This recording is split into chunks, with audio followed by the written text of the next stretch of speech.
네, 오늘은 그 이사야서 60장 말씀을 기본으로 해서 내 안에 있는 하나님의 빛이라는 제목으로 함께 말씀을 나누기를 원합니다. 어떻게 한 일주일 동안 평안하셨나요? 얼굴이 별로 평안해 보이지 않으신 것 같은, 좀 얼굴을 해처럼 밝게 한번 바꿔보시죠. 우리 함께 서로 인사했으면 좋겠는데요. 저는 이런 인사를 나누고 싶습니다. 주님은 내 삶의 모든 순간에 나의 주인이십니다. 이렇게 서로 고백했으면 좋겠어요.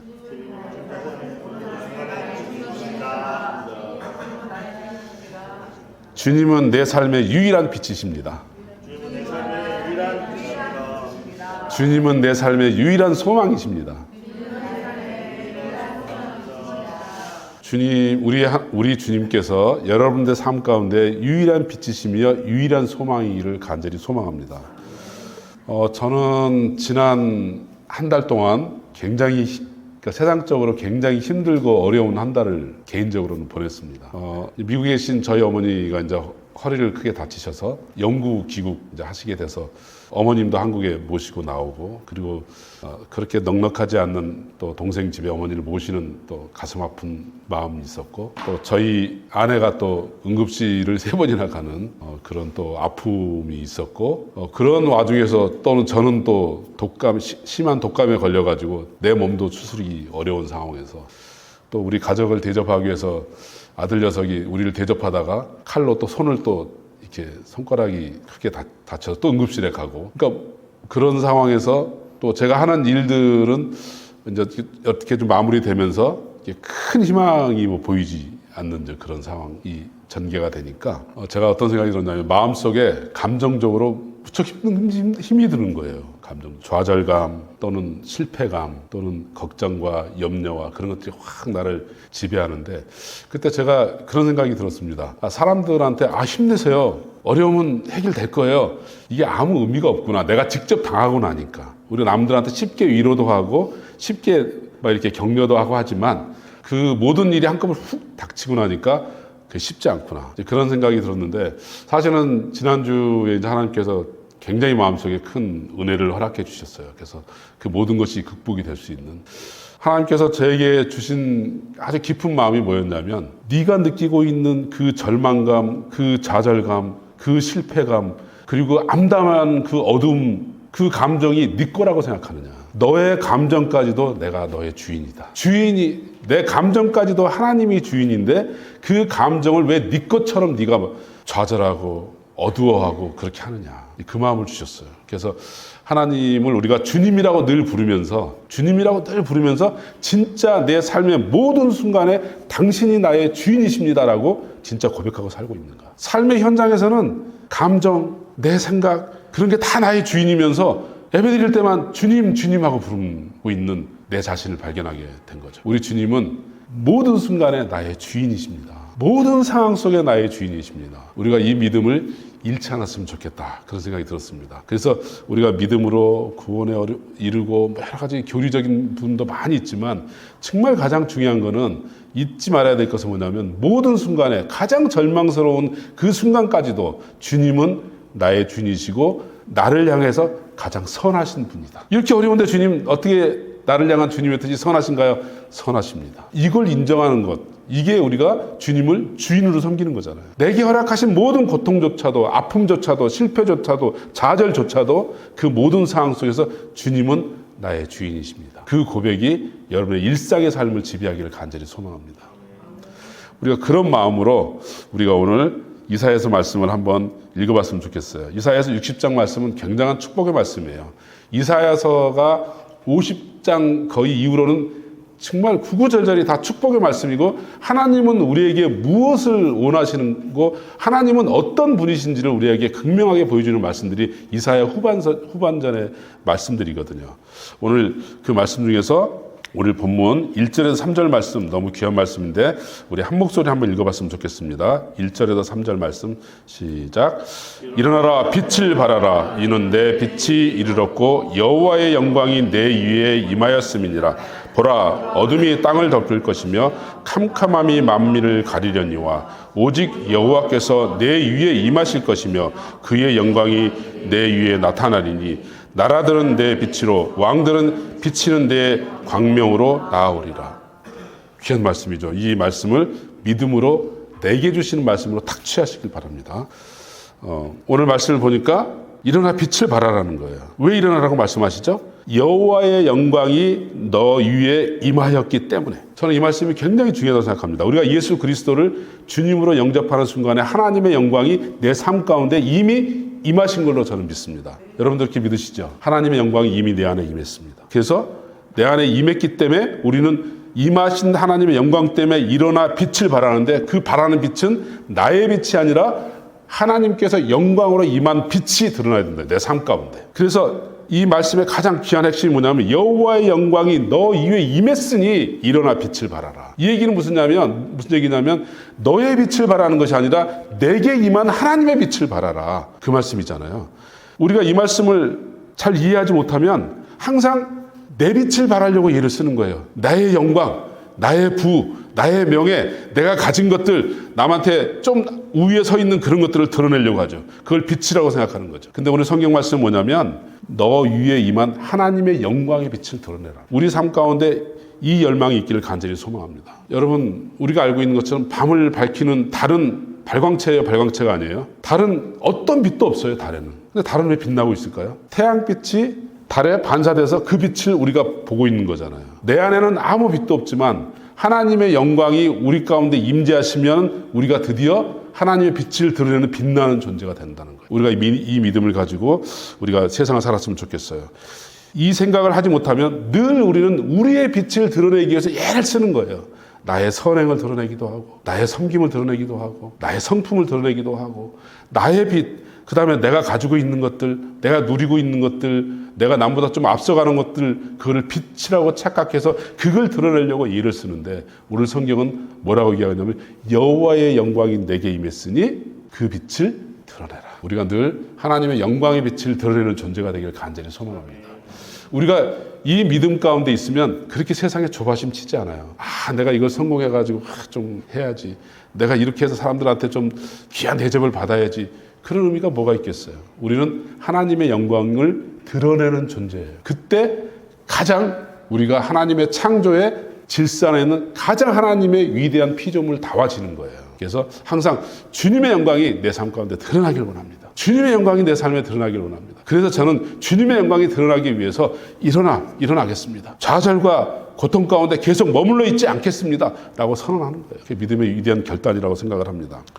성경은 주님의 빛이 드러나느냐, 우리의 능력이 드러나고 우리의 영광이 드러나느냐, 이 두 가지를 극명하게 대조해서 보여주는 말씀이 굉장히 많이 있어요. 오늘 제가 그 중에 한 가지 좀 소개시켜드리고 싶은 말씀은, 여러분이 다 알고 있는 역대상 21장에 다윗이 이스라엘을 다 통일했어요. 그리고 그냥 강대한 제국이 되었어요. 제국이 딱 되는 순간에 다윗이 무슨 짓을 하죠? 이 역대상 21장 5절에 보면 이런 말씀이 나옵니다. 다윗이 21장 1절에 이렇게 얘기합니다. 그 성경의 말씀에 이렇게 기록이 되어 있습니다. 사탄이 일어나 이스라엘을 대적하고 다윗을 충동하여 이스라엘을 계수하게 하니라. 이런 말씀이 있어요. 자, 이 말씀을 보면서 뭐냐면 이스라엘을 대적하고 다윗을 충동해서 이스라엘을 계수하게 했다는 거예요. 이스라엘 백성의 숫자를 세게 한 것이 이게 하나님께 뭐 그렇게 큰 잘못이에요? 근데 다윗이 어느 날 이스라엘의 숫자를 세고 싶다. 그러면서 이제 그 숫자를 세라라고 이제 명령하는데 그게 사탄의 유혹이었다는 거예요. 역대상 21장 5절에 이런 말씀이 있습니다. 요압이 백성 중에 수요를 다윗에게 보고하니 이스라엘 중에 칼을 뺄 만한 자가 110만 명이요 유다 중에 칼을 뺄 만한 자가 47만 명이라. 이 말씀에 굉장히 해답이 있죠. 다윗이 진짜 알고 싶었던 거는 백성의 숫자가 아니라 뭐예요? 칼을 뺄 만한 용사가 몇 명이냐, 내 힘이 얼마나 큰지를 보고 싶었던 거예요. 칼을 뺄 만한 숫자, 이게 굉장히 핵심의 단어잖아요. 그러니까 이스라엘 백성 몇백만 명 있는 거 다 관심 없고 전쟁에 나가서 칼을 빼서 내 힘이 될 만한 사람이 도대체 몇 명이야? 그러면 내가 이 힘을 가지고 뭐라도 해볼 수 있지 않을까? 그 생각을 가지고 계수하게 했다는 거예요. 이 말씀에 하나님께서 진노하십니다. 진노하셔가지고 역대상 21장 7절을 보면 하나님께서 이 일을 악하게 여기사 이스라엘을 치시며 14절에 보면은 이스라엘 백성에게 전염병을 내리심에 이스라엘 백성 중에서 죽은 자가 7만이었더라 라고 기록이 됩니다. 우리가 하나님께 내게 임한 하나님의 영광을 드러내지 않고 내가 가지고 있는 역량, 내가 가지고 있는 성공, 내가 가지고 있는 성취의 크기를 자랑하려고 하는 것, 이게 사탄이 주는 생각이라는 거예요. 성경 말씀에. 그래서 우리가 언제나 드러내야 될 것은 뭐예요? 나의 영광, 나의 힘이 아니라 내 안에 임하신 하나님의 영광인 거예요. 여러분, 지금 여러분이 가장 믿고 있는 구석이 뭐예요? 하나님이십니까? 뭡니까? 잘 준비된 어떤 자금이 있어요. 경제력이 있어요. 그 다음에 위치가 있어요. 고난이 있어요. 그게 여러분들이 지금 힘입니까? 여러분 그걸 딱 뺏으면 이거는 뺏어가시면 안 됩니다. 그렇게 딱 믿는 구석이 뭔가요? 저 부끄러운 고백을 하나 할게요. 여러분 통장 잔고에 얼마가 있으면 마음이 딱 안심이 되세요? 많이 있어야 안심이 됩니까? 그래도 예? 우리 예찬이는 통장에 1,000만 원 있으면 안심이 된대요. 여러분들은 얼마가 딱 있으면 조금 마음이 놓이고 그 얼마 이하가 되면 막 불안하고 안 되는데 막 그런 생각이 드나요? 우리 예찬이는 1,000만 원이 넘으면 안심이 되고 잔고가 10만 원 이하면 마음이 쫄깃하나 봐요.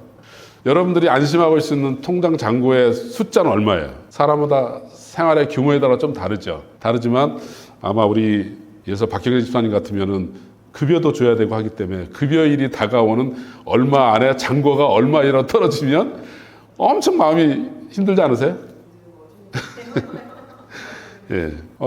저도 하나님을 섬기고 하나님을 믿는다고 생각했는데 나의 불안과 나의 평안을 가름하는 게 통장 잔고일 때가 되게 많이 있더라고요. 장로가 이 정도 신앙밖에 안 돼서 너무 죄송합니다. 그래서 잔고가 이 정도 있으면은 그냥 마음이 편안하고 잔고가 그 이하가 되면 이것 좀 불안한데 이것 좀 어려운데 그래서 나는 정말 하나님을 믿고 있는 건가 내 통장 잔고의 어떤 기준을 믿고 있는 건가 그런 생각이 들 때가 너무 많은 거예요. 너무 죄송하게도. 그래서 우리를 평안하게 하고 우리를 기쁘게 하는 것이 오로지 하나님의 영광이기를 소망합니다. 그분이 우리를 인도하시는 거예요. 그분이 우리를 책임지시는 거예요. 그래서 통장 잔고의 숫자가 아니라 하나님께서 여러분들의 중심이 되기를 간절히 소망합니다. 오늘 이 다윗의 경우에 반대되는 경우를 저는 또 마가복음 1장 7절에서 한번 찾았는데요. 마가복음 1장 7절에 무슨 말씀이 기록되어 있죠? 이런 말씀이 기록되어 있습니다. 세례 요한에게 그가 전파하여 이르되 나보다 능력 많으신 이가 내 뒤에 오시나니 나는 굽혀 그의 신발끈 풀기도 감당하지 못하겠노라. 예수님이 세례를 준 사람보다 초기에 세례 요한을 찾아가서 세례받은 사람이 훨씬 많았거든요. 그러니까 자기의 세력을 과시하려면 세례 요한이 더 세력을 과시할 수 있는 상황이었어요. 그 세력을 과시할 수 있는 상황에 세례 요한이 다 얘기합니다. 내 뒤에 오시는 주님, 그 주님은 내가 그의 신발끈을 묶고 풀기도 감당하지 못할 그런 분이시다. 그러면서 하나님을 딱 높이고 자기를 낮추죠. 그 모습을 보면서 예수님께서 뭐라 그러세요? 사람으로 난 자 중에 세례 요한보다 큰 자가 없다 라고 얘기를 합니다. 여러분은 세례 요한보다 크십니까? 우리 모두가 세례 요한보다 저는 클 수 있다고 생각합니다. 주님께서 얘기하시는 건 뭐냐면 세례 요한이 행한 엄청난 업적이나 공로를 칭찬하는 것이 아니라 우리 안에 임하신 하나님의 영광을 드러내는 모든 사람들은 세상에서 난 그 누구보다도 큰 자라는 거예요. 우리가 세상에 난 사람보다 가장 큰 자가 되는 건 뭐예요? 하나님의 영광을 드러낼 때예요. 그러면 세상에서 난 자보다 가장 큰 자죠. 그 말씀을 지금 우리에게 하고 있는 거죠. 제가 이 말씀을 생각하면서 또 떠오르는 성경 말씀이 요한일서 2장 16절 말씀입니다. 요한일서 2장 16절 말씀. 지금 혹시 띄워줄 수가 있나요? 요한일서 2장 16절 말씀. 우리 귀한 말씀 함께 읽겠습니다.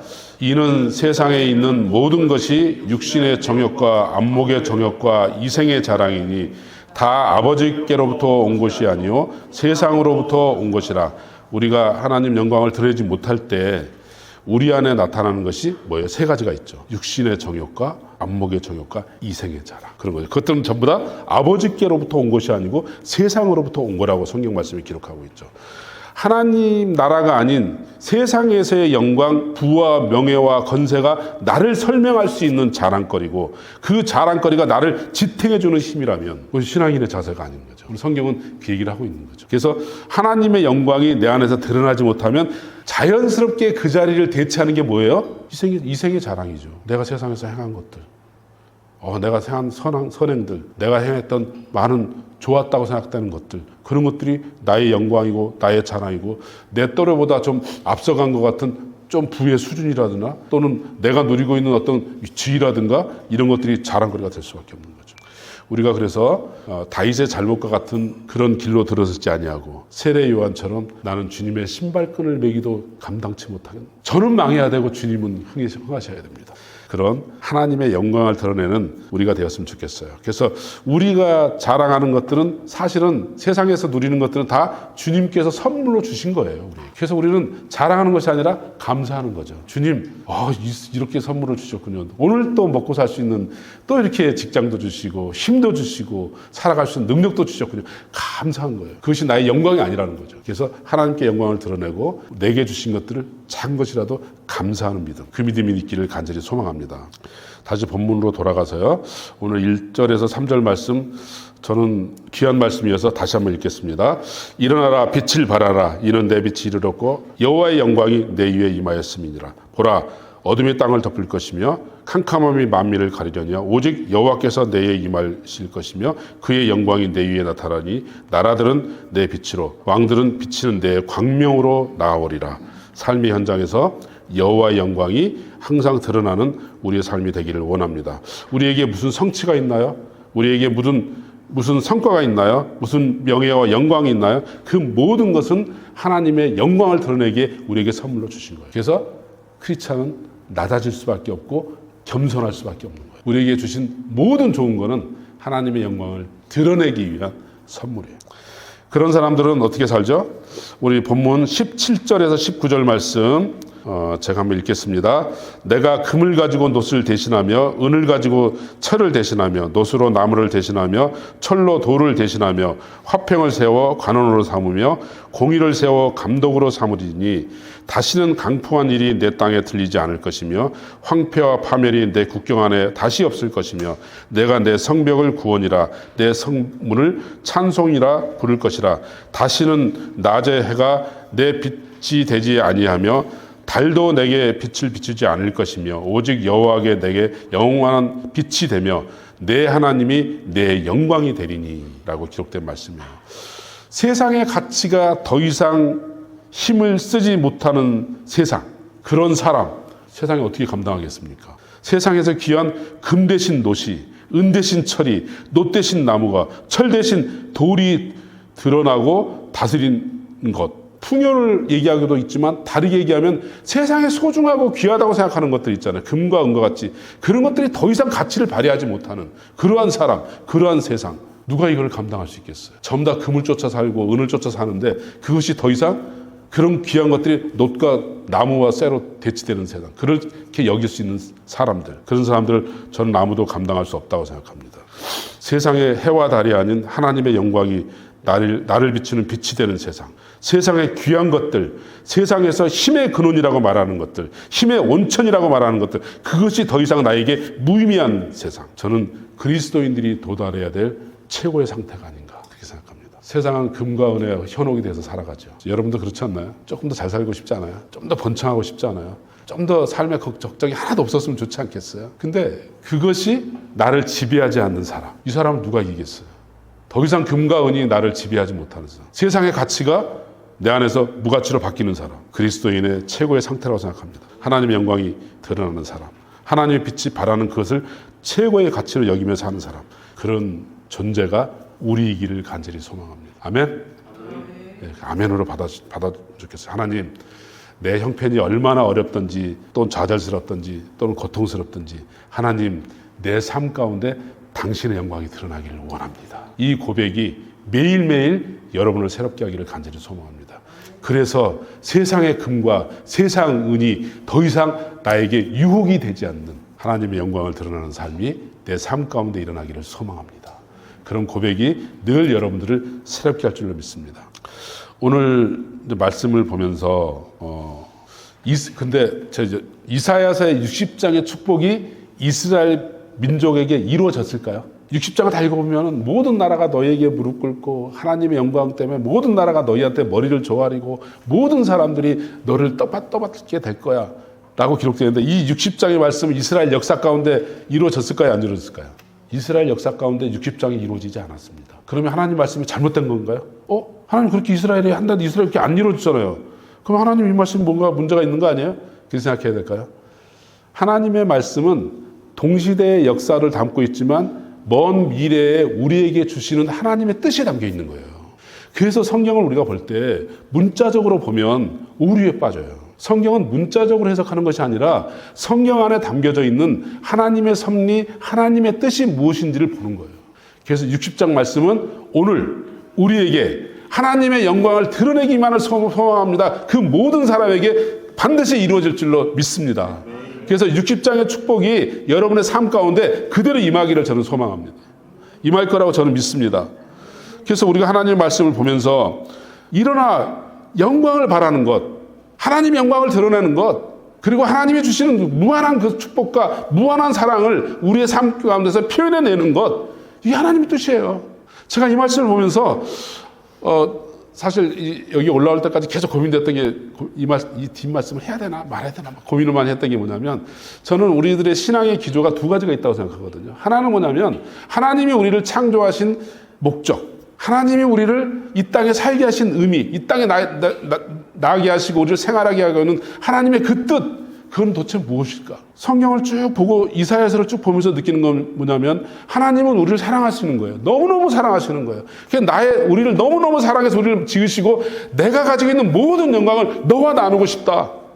내가 가진 모든 사랑을 너와 나누고 싶다. 이게 하나님이 우리를 창조하신 목적이시잖아요. 이게 저는 제 마음속에는 창조론적 신앙관이라고 생각을 해요. 근데 또 하나의 신앙관이 있습니다. 그게 뭐냐면 제가 그냥 이름 붙인 거예요. 틀릴 수도 있습니다. 그래서 아마 내가 말씀이 틀리면 하나님께서 나를 책망하실 거예요. 계시록적 신앙관이 있어요. 늘 애통하고 늘 뭐라 그럴까요? 그런 거죠. 늘 애통하고 늘 염려와 근심을 하지 않지만 늘 뭔가 좀 모르죠? 좀 세상적인 용어로 하면 좀 디스토피아적인 그런 마음을 가지고 하나님을 섬기는 것들, 섬기는 사람들, 그런 분들도 있습니다.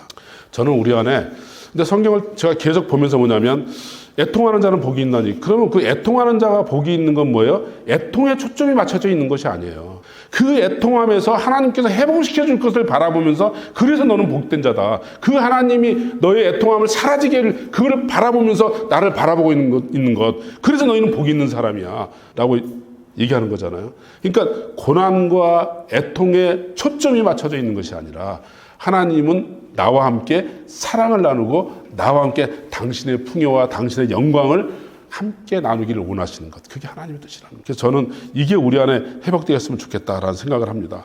그래서 우리의 신앙과 믿음 안에 주님께서 진정으로 담기를 원하시는 게 무엇일까요? 고난과 고통을 참아내는 인내력, 그게 너희들한테 있어야 돼. 어떤 위협이 닥쳐오더라도 주님을 배신하는 충성심이 너에게 있어야 돼. 주의 말씀을 철저히 지키는 순결함과 경건함이 너희 안에 있어야 돼. 예배와 찬양과 기도로 충만한 헌신이 너에게 있어야 돼. 나는 그걸 좋아해. 다 필요한 거죠. 다 필요한 거지만 저는 말씀을 보면서 제가 깨닫는 건 뭐냐면, 주님은 야, 그런 거 다 떠나서 너는 나와 더불어 기뻐했으면 좋겠어. 넌 나와 더불어 화평했으면 좋겠어. 우리를 향하신 주님의 저는 마음이라고 생각합니다. 그래서 주님은 당신과 함께 우리가 더불어 기뻐하고 더불어 화평하기를 원하시는 거지, 우리에게 너는 이런 존재가 돼야 돼, 이런 사람이 돼야 돼, 이런 능력이 있어야 돼, 이렇게 살아야 돼, 그걸 막 강요하면서 그래 잘했구나, 그럼 칭찬, 못했구나, 넌 좀 문제가 있는데, 그게 아니라 우리를 품기를 원하시는 거예요. 그래서 제가 오늘 성경 말씀 보면서 헬라어의 기쁨이란 말이 카라라는 말입니다. 카라. 근데 은혜라는 말은 카리스라는 말이에요. 그래서 뭐냐면 이게 같은 어원에서 출발한 거거든요. 이게 무슨 얘기냐면 우리가 하나님의 은혜를 입으면 자연스럽게 우리 안에 기쁨이 넘치는 거예요. 신앙생활 하는데 의무감이 가득해요. 그럼 늘 뭔가 막 분주해요. 뭔가 해내야 되는데, 뭘 해야 되는데, 그리고 막 늘 애통해요. 그게 아니라 은혜는 기쁨이라는 거예요. 은혜를 받았다 그러면 말할 수 없는 기쁨이 우리 안에 있는 거예요. 은혜를 받았다는 거예요. 그 하나님의 은혜가 우리 안에 가득했으면 좋겠어요. 그래서 뭐냐면 주님은 우리를 부르신 게 뭐예요? 우리에게 멍에를 지우기 위해서 부른 게 아니에요. 멍에는 당신이 지시는 거예요. 당신이 지시면서 뭐냐면 그 멍에의 동반자로 하나님이 이루고자 하는 그 영광, 그 하나님이 이루고자 하는 그 섭리의 동반자로 나를 같이 그 영광을 누리게 하시는 거란 말이에요. 그래서 하나님께서 나의 멍에는 매기 쉽다는 얘기는 뭐냐면 당신이 지신다는 거예요. 근데 우리는 막 우리의 멍에를 딱 지고 하나님께 나아가려고 할 때가 너무 많지 않은가, 그런 생각이 좀 듭니다. 그래서 때로는 비장함도 필요하고 그렇지만 우리가 때로는 계시록적 신앙에서 좀 벗어날 필요가 있지 않을까, 그런 생각이 들 때도 있습니다. 왜 그러냐면 계시록적 신앙을 가지신 분들을 제가 이렇게 가끔 만나면 이렇게 마음속에 어떤 저울이 하나 있는 것 같아요. 그 저울의 오른쪽 한쪽에는 뭐냐면 자신의 믿음, 충성심, 인내력, 그 다음에 고난을 견디는 힘, 그게 딱 하나 들어있고, 그 다음에 반대쪽 저울에는 뭐가 담겨져 있냐면 내가 감당해야 될 고난, 어려움, 사역, 좌절의 무게 같은 게 담겨져 있어요. 그래서 뭐죠? 아, 내가 이 정도는 이런 고난이 오면 내가 견딜 수 있어. 내가 가지고 있는 역량이나 이런 걸로 봤을 때. 근데 근데 고난이 이만큼 크면 이건 견디기 어려운데 이걸 계속 저울질하면서 막 그러는 거예요. 저는 유명한 목사님 한번 뵀는데 그 목사님도 그 고민을 저한테 얘기하시더라고요. 지난번에 한번 얘기한 것 같은데, 나는 말세가 와가지고 그냥 총을 누가 들이대고 예수님을 부인하면 살려줄 거야. 그러면 나는 예수님 믿겠으면 죽을 거야. 근데 칼을 들고 막 눈을 찌르려고 그러면서 그러면 나는 그건 못 견딜 것 같아. 그렇게 얘기를 하는 거예요. 그러니까 자기가 생각할 수 있는 고난의 무게와 어려움의 무게를 막 이만큼 만들어 놓은 다음에 이건 내가 가지고 있는 믿음으로 견딜 수 있을까? 계속 저울질하고 있는 거예요. 여러분도 혹시 그러지 않나요? 이 정도는 내가 견딜 수 있는데 이 정도 고난은 내가 참을 수 있어. 이 믿음으로 견딜 수 있는데 이 정도면 이건 위험한데. 그 임계점이 어디까지인가요? 여러분, 놀라운 건 뭐냐면 하나님께 고난은 내가 견디는 게 아니에요. 그 고난을 견딜 수 있는 능력도 주님이 주시는 거예요. 그래서 크리스찬들은 매 순간이 평안한 거예요. 왜 평안해요? 그 고난을 견딜 수 있는 능력도 주님이 주신단 말이에요. 그래서 우리는 고난에 초점을 맞추는 것이 아니라 우리 안에 임하신 하나님의 영광에 초점을 맞춰야 된다는 거죠. 이게 굉장히 중요합니다.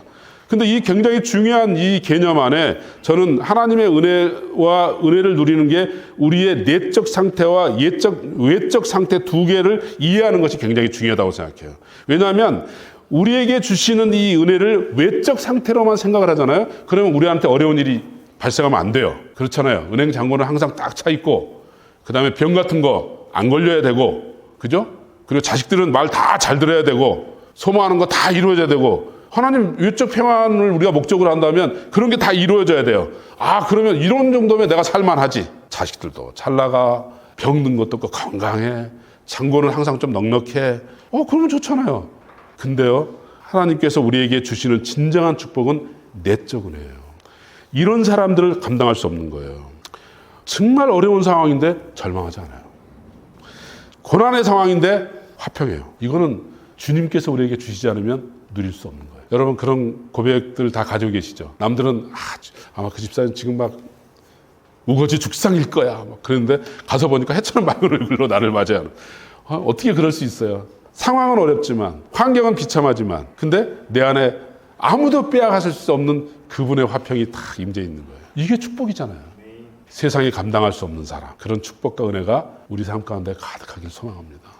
하나님의 영광이 이미 어디에 있습니까? 우리 안에 임하였습니다. 여러분이 예수 그리스도를 구주로 고백하는 그 순간에 하나님의 영광은 이미 우리 안에 임재해 계십니다. 일어나 빛을 발하십시오. 여러분의 빛이 아니라 하나님의 빛을 바라십시오. 그런 사람들은, 세상은 남들이 봤을 때는 고난이 있고, 남들이 봤을 때는 역경이 있고, 남들이 봤을 때는 참 형편이 비참하구나. 근데 그 안에서 웃는 거예요. 웃을 수 있는 거예요. 그 안에서 화평한 거예요. 그 안에서 평화한 거예요. 그 아무도 빼앗을 수 없는 하나님의 평강, 하나님의 평화가 여러분의 삶 가운데 가득 넘치기를 소망합니다.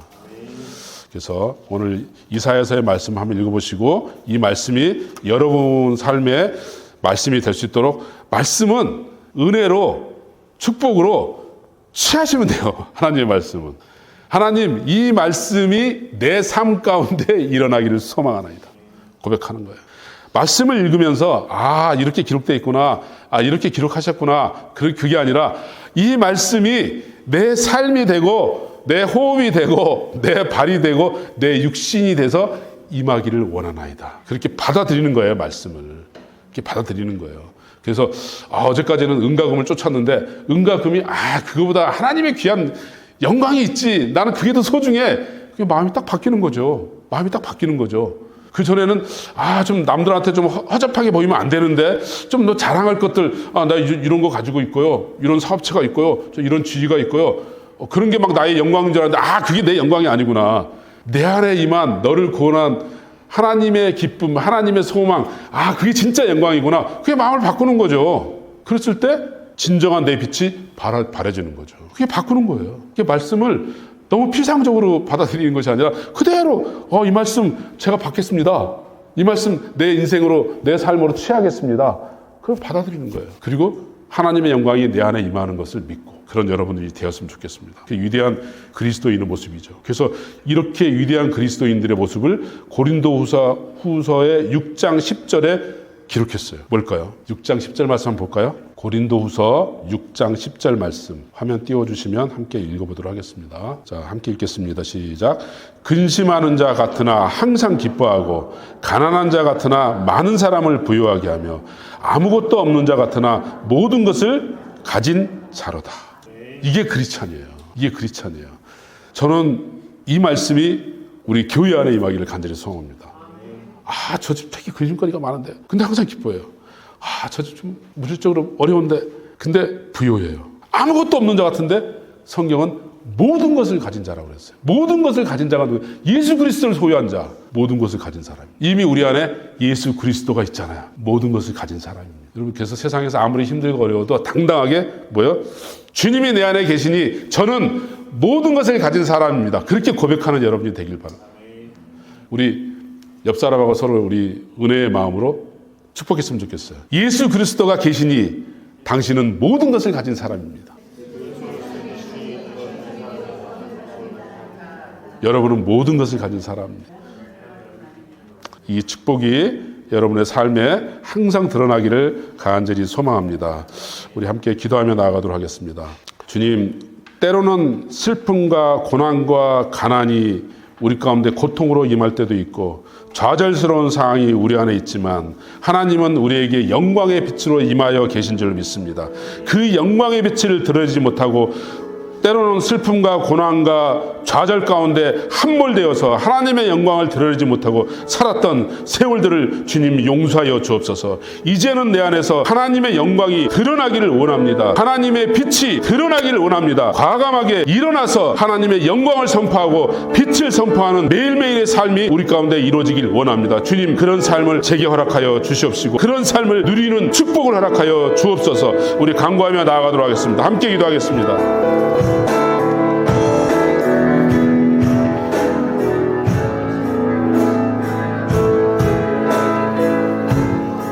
사랑 많으신 아버지 하나님, 은혜를 진심으로 감사합니다. 아버지 하나님, 우리가 좌절되는 상황, 어려운 상황, 고통의 상황 속에서 아버지 하나님, 하나님의 영광을 드러내는 존재들이 되게 하여 주시옵시고 하나님의 빛을 드러내는 존재들이 되게 하여 주시옵소서. 나의 영광과 나의 아버지의 성공과 나의 성취를 자랑하는 것이 아니라 오직 하나님의 영광이 우리 삶 가운데 온전히 드러나는 그것을 영광으로 하는 우리가 되었어. 세상의 가치들이 아버지 하나님, 세상의 임금들이 다시는 내게 힘이 되지 아니하고 하나님만이 나의 힘이 되고 나의 소망이 되는 그러한 삶들을 살아가는 진정한 그리스도인들, 모든 것을 가진 그러한 그리스도의 삶을 위대하게 살아낼 수 있는 아버지 하나님 비전교회 성도들이 될 수 있도록 주여 역사하여 주시옵시고 함께하여 주시고 축복하여 주시옵소서. 주께 모든 것을 맡겨드리며 우리 주 예수 그리스도의 이름으로 세상의 가치가 무가치하게